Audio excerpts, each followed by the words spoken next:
What if I told you that one of the simplest two ETF portfolios you can build might also hide a problem that most investors completely overlook?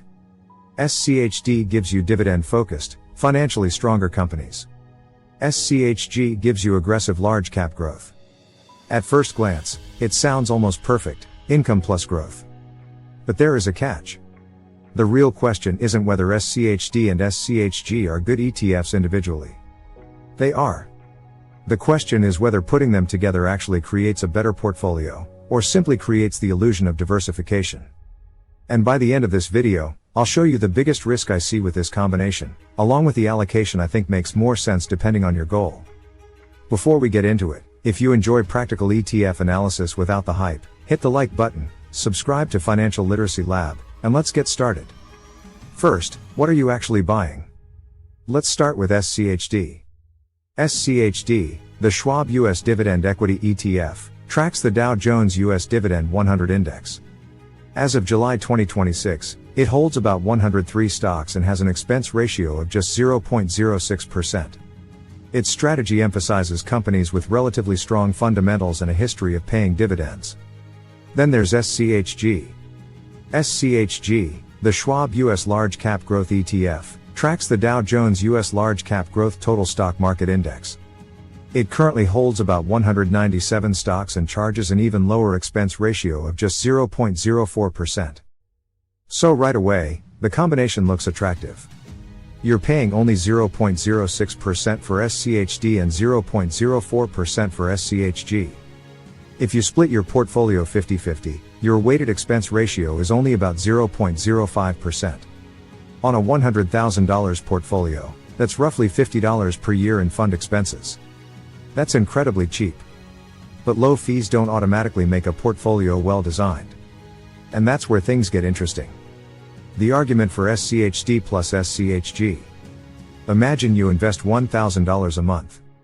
You could put $500 into SCHD and $500 into SCHG. SCHD provides a value and income tilt. SCHG provides a growth tilt. During periods when growth stocks struggle, SCHD could potentially provide some diversification. And when growth stocks are dominating the market, SCHG gives you significant exposure to that trend. This is the basic argument for the portfolio. And honestly, there's logic behind it.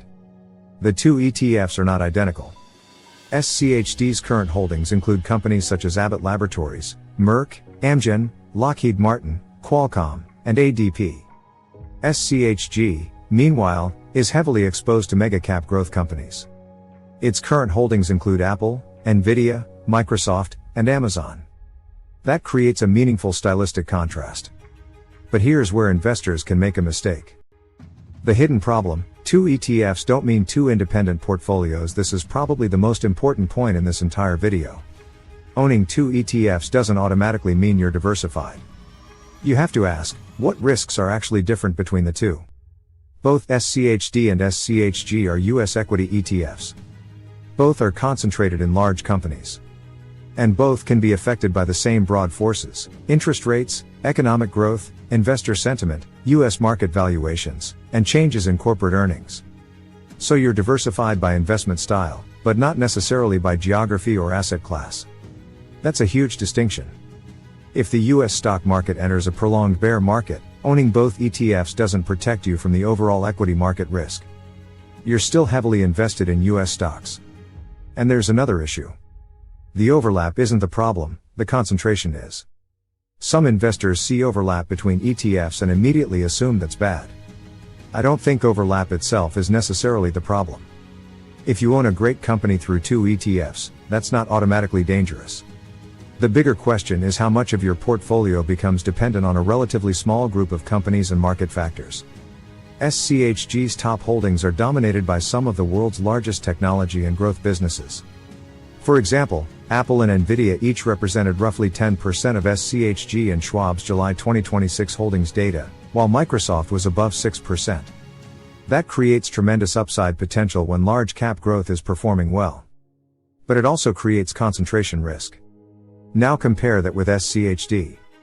SCHD is much more diversified across dividend-oriented companies and sectors, but it has its own concentration characteristics and value-oriented biases. So the portfolio isn't simply safe ETF plus risky ETF.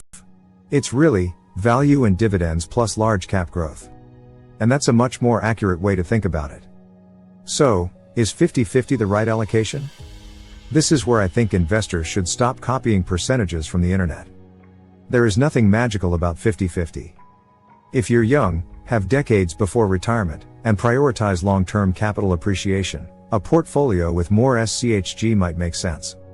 For example, 70% SCHG, 30% SCHD that gives the portfolio a stronger growth bias while still maintaining an allocation to dividend-oriented companies. But if you're closer to needing portfolio income, you might prefer something like 60% SCHD, 40% SCHG. The key isn't finding the perfect percentage. It's choosing an allocation that you can actually hold through a major market decline. Because here's the uncomfortable truth: the best portfolio on paper is useless if you panic and sell it during a crash. And if you believe SCHG is going to outperform forever, that's where you need to be especially careful.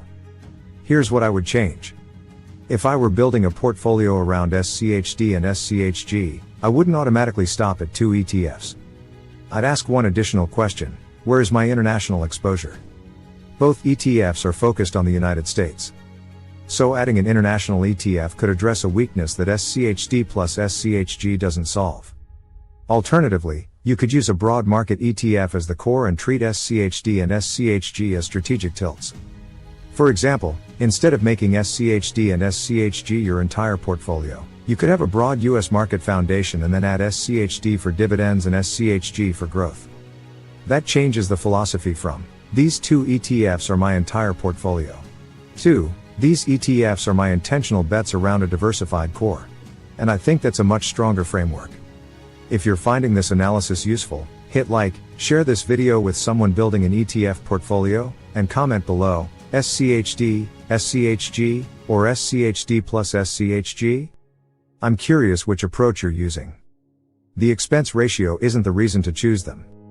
There's another important point. SCHD 0.06% expense ratio and SCHG 0.04% expense ratio are extremely low. But don't let a tiny expense ratio distract you from the bigger issue. The difference between 0.04% and 0.06% is almost irrelevant compared with the difference between earning a strong return and earning a weak return because you chose the wrong asset allocation.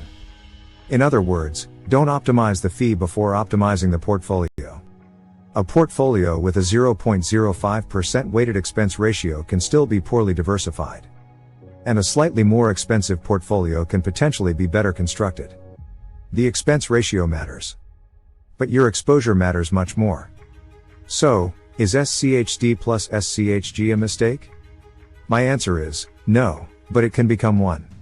SCHD plus SCHG is actually a very reasonable 2 ETF strategy for an investor who deliberately wants a combination of dividend-oriented value exposure and large cap growth. The problem occurs when investors assume 2 ETFs automatically equal complete diversification. They don't. This portfolio is still heavily dependent on US equities. And you're making a deliberate bet on 2 styles, dividend/value and large cap growth. That can work extremely well. But it can also create long periods where one side significantly underperforms the other. And that's why your allocation needs to match your time horizon, risk tolerance, and financial goals. In conclusion, if you want simplicity, SCHD plus SCHG can make sense. If you want aggressive growth, you might tilt toward SCHG. If you want more dividend income and a value-oriented portfolio, you might tilt toward SCHD. But if you're building your entire investment portfolio with these 2 ETFs, I'd seriously consider whether you're missing international stocks or a broader market core. The biggest mistake isn't owning SCHD. The biggest mistake isn't owning SCHG. The biggest mistake is believing that a 2 ETF portfolio is automatically diversified simply because it contains 2 tickers.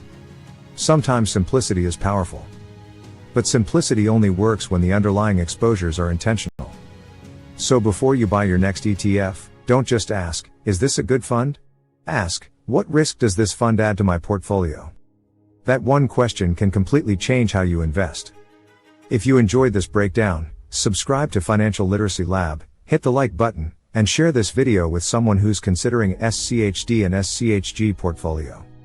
And comment below with your allocation, 50-50, 70-30, 60-40, or something completely different? Thanks for watching, and I'll see you in the next video. This video is for educational and informational purposes only and is not financial advice or a recommendation to buy or sell any investment.